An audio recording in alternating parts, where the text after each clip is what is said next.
It's Mike Dunbar of Backyard. Thanks for joining me. Today on the menu, beef ribs. We're gonna put a rub on them. We're gonna let them season for a little while. We're gonna get them on the smoker, and hopefully they're gonna come out wonderful.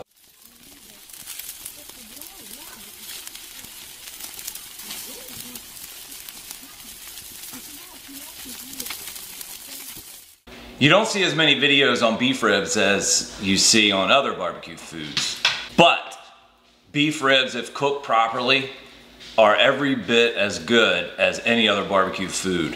The important thing about the beef ribs is your cooking temperature. You don't want to underdo it on temperature because you want to get the fat rendered, and you don't want to overdo it on temperature because you don't want to render that fat too fastly. It'll turn into a tougher meat.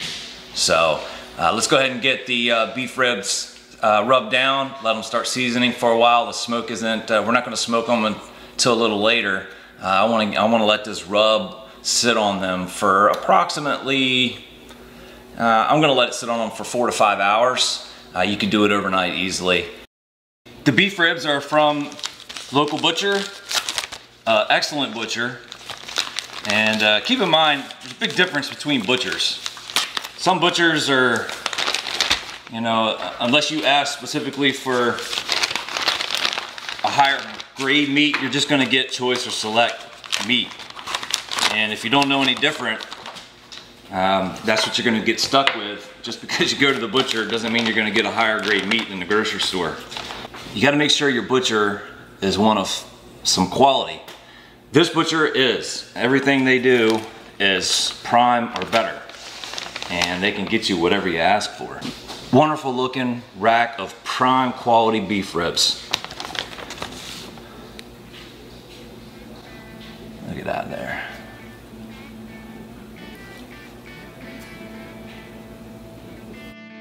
Typically, I go with the same kind of rub on my beef.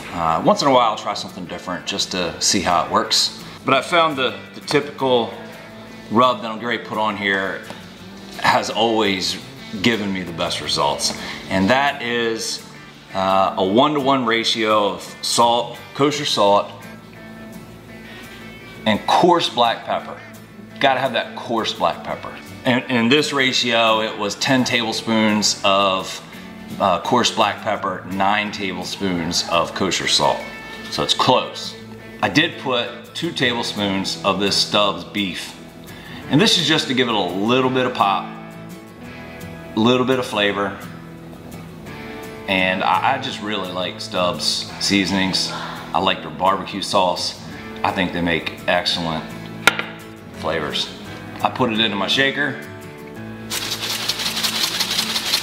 And I'm good to go with this for these ribs, for brisket, for anything beef. I think you just want to be careful about what you're putting on your meat in order to get the rub to stick, because I have found a lot of times what's happening is you're preventing that smoke from getting a good penetration depending on how heavy you're putting whatever it is you're using to get that rub to stick. So I like to rinse the meat and then pat dry it, and then that's usually enough moisture to go ahead and get that rub to stick. And that's what I'm gonna do here. I'm gonna rinse it, and then I'm gonna pat it with some paper towels, and then I think it'll be perfectly fine for a rub.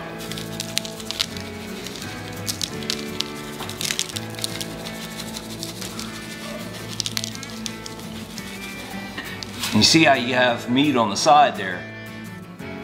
Make sure you get rub on that.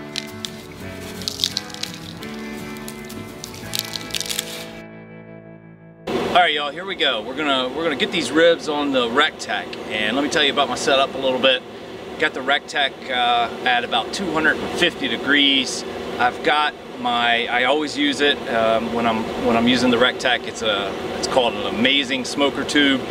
You pack it full of pellets, and then you light the end of it, and it just adds an incredible amount of additional smoke, and really helps you get that smoke content on the food. So I got that going already. I'm gonna go at 250 for 4 hours, okay?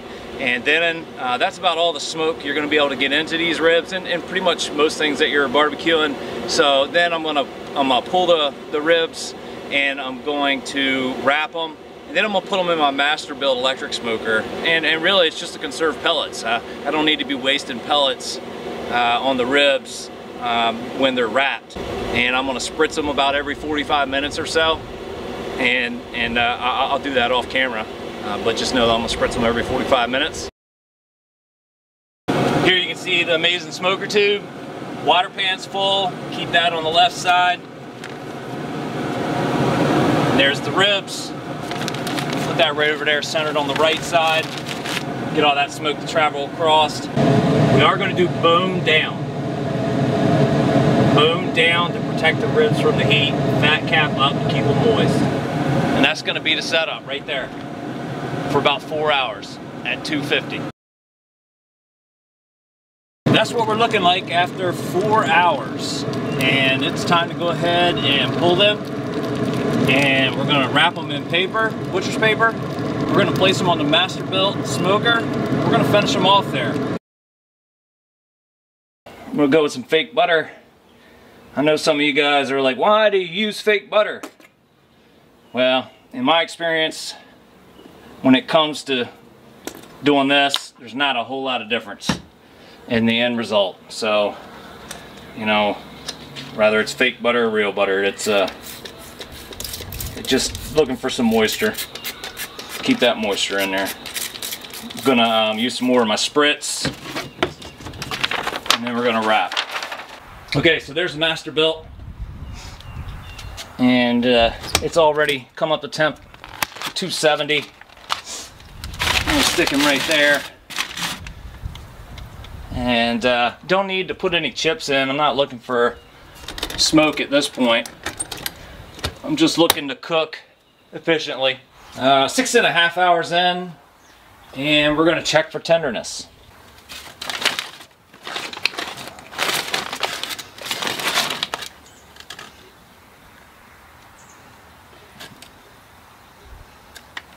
We're like 175-ish, and there's definitely resistance. So we still have some more time. And there we are. We cooked for 8.5 hours.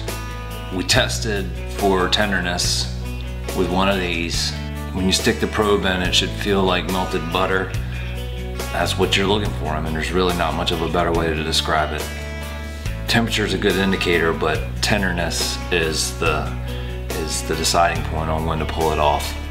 The ribs stalled for quite a bit longer than I was expecting. I can just tell you right now, the smell just coming off these guys is amazing.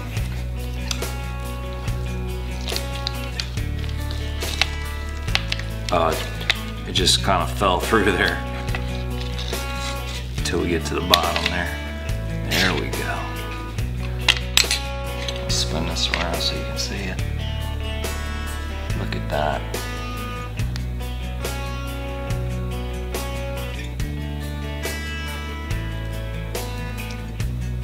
That is beautiful. Wow. Look at that smoke ring. That is a beautiful rib right there.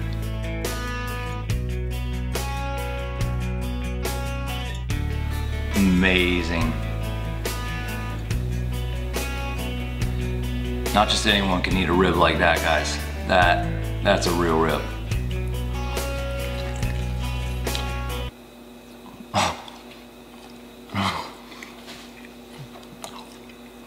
Oh my gosh.